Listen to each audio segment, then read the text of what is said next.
क्या होगा अगर कोई कहे कि एक आदमी की जिंदगी का सबसे बेहतरीन दौर 20 या 30 की उम्र में नहीं बल्कि 40 के बाद शुरू होता है। सुनने में थोड़ा अजीब लगता है ना, क्योंकि ये बात उन सारी चीजों के खिलाफ है जो हमें सिखाई गई हैं। तो आज हम इसी पावरफुल फिलॉसफी को समझने वाले हैं और जानेंगे कि आखिर क्यों कहा जाता है कि एक आदमी का असली खेल असल में बाद में शुरू होता है। असली खेल 40 के बाद शुरू होता है। ये एक लाइन, सिर्फ एक लाइन, उन सारी धारणाओं पर सवाल खड़ा कर देती हैं जो हमें जवानी के बारे में बताई जाती हैं कि हमारे सबसे अच्छे साल तो अब जा चुके हैं। लेकिन क्या हो अगर ये सच ही ना हो? देखिए, इस आइडिया की गहराई में जाने के लिए हमें सबसे पहले उस एक बड़े मिथक को, एक झूठ को तोड़ना होगा जिस पर हम में से ज्यादातर लोग यकीन करते हैं कि एक आदमी का पीक, उसका शिखर उसके 20s में होता है। तो चलिए सबसे पहले इसी जवानी के मिथक का सामना करते हैं। ये कहानी तो हम सबने सुनी है, राइट? कॉलेज का मजा, पहली नौकरी और एकदम जबरदस्त फिजिकल फिटनेस। सोसाइटी हमारे दिमाग में ये बात डाल देती है कि 30 के बाद तो सब कुछ ढलान पर ही जाता है। लेकिन सच कहूं तो हकीकत इससे कहीं ज्यादा कॉम्प्लेक्स और उम्मीद से भरी हुई है। फर्क असल में यहाँ है।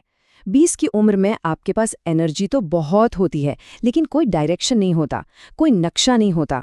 आप दूसरों से अप्रूवल ढूंढ रहे होते हैं। वहीं 40 की उम्र आते आते आपका एक्सपीरियंस आपको एक कंपास की तरह रास्ता दिखाता है। अब आप मंजूरी नहीं मांग रहे होते, आप अपना रास्ता खुद बना रहे होते हैं। ये सिर्फ एक बदलाव नहीं है, ये एक एवोल्यूशन है।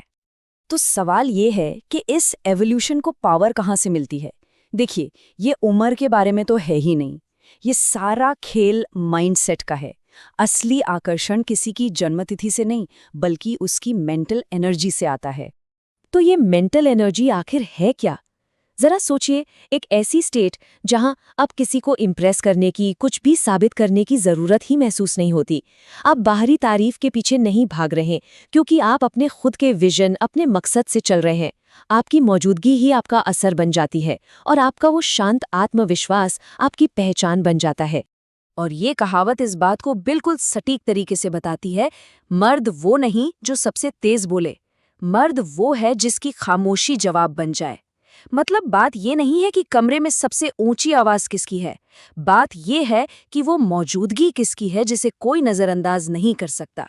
अब यहाँ एक बड़ा सवाल उठता है, आखिर इस मैच्योरिटी में, इस स्थिरता और इमोशनल कंट्रोल में ऐसा क्या है जो इन्हें इतना ज्यादा आकर्षक बना देता है? तो इस मैच्योर एनर्जी की तरफ जो एक खिंचाव महसूस होता है, उसके पीछे की साइकोलॉजी क्या है? ये सिर्फ बाहरी लुक्स या मसल्स की बात नहीं है, ये कुछ बहुत ज्यादा गहरा है। साइकोलॉजी के हिसाब से देखें तो शांत आत्मविश्वास जो होता है वो दिखावटी दबदबे से कहीं ज्यादा पावरफुल और मैग्नेटिक होता है। फर्क कुछ ऐसा है जैसे एक तेज रफ्तार स्पोर्ट्स कार और एक मजबूत जहाज का लंगर। एक आपको इम्प्रेस जरूर करता है, पर दूसरा सुरक्षा देता है। अच्छा, असल जिंदगी में ये कैसा दिखता है?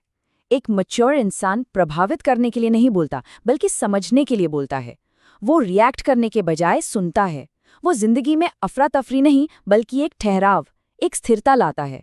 और सबसे बड़ी बात, वो अपनी कमजोरियों को छिपाता नहीं, बल्कि उन्हें अपनी ताकत बना लेता है। और यही वो चीज़ है जो असल में विश्वास पैदा करती है। तो सवाल ये है कि इस पावरफुल स्टेट तक पहुंचा कैसे जाए? इसके लिए 3 आदतों को अपनाना होता है। 3 आदतें जो 40 और उसके बाद की पूरी जिंदगी को बदल सकती हैं। सबसे पहली आदत, इमोशनल कंट्रोल, मतलब गुस्से में रिएक्ट करने की जगह समझदारी से रिस्पॉन्ड करना। दूसरी आदत, आपका सर्कल, लोगों की भीड़ नहीं बल्कि भरोसेमंद लोगों का एक छोटा दायरा बनाएं। क्वालिटी पर फोकस करें, क्योंकि अपनी एनर्जी को बचाना सबसे जरूरी है। और तीसरी, पर्पस फर्स्ट, अब इधर उधर भटकना बंद, सीधा अपने मिशन पर फोकस। सपने देखने का वक्त गया, अब उन्हें हकीकत में बदलने का समय है।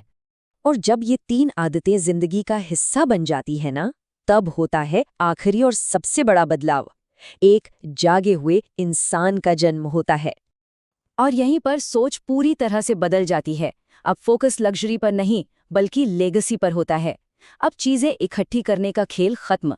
अब कुछ ऐसा बनाने का वक्त है जो हमेशा रहे, अपना एक साम्राज्य बनाने का, चाहे वो किसी भी शक्ल में हो। आखिरी मकसद सिर्फ आकर्षक बनना नहीं है, मकसद है इररिप्लेसेबल बनना, मतलब जिसकी जगह कोई और न ले सके। जब कोई इंसान अपने मकसद पर इतना फोकस्ड होता है तो उसे ध्यान खींचने की जरूरत नहीं पड़ती, दुनिया अपने आप उसके लिए जगह बना लेती है।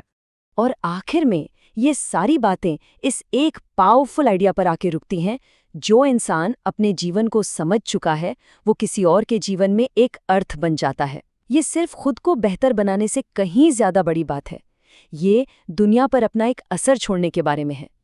तो असल सवाल ये नहीं है कि आपके सबसे अच्छे साल बीत चुके हैं या नहीं, असली सवाल ये है आप आने वाले सालों में क्या बनाने जा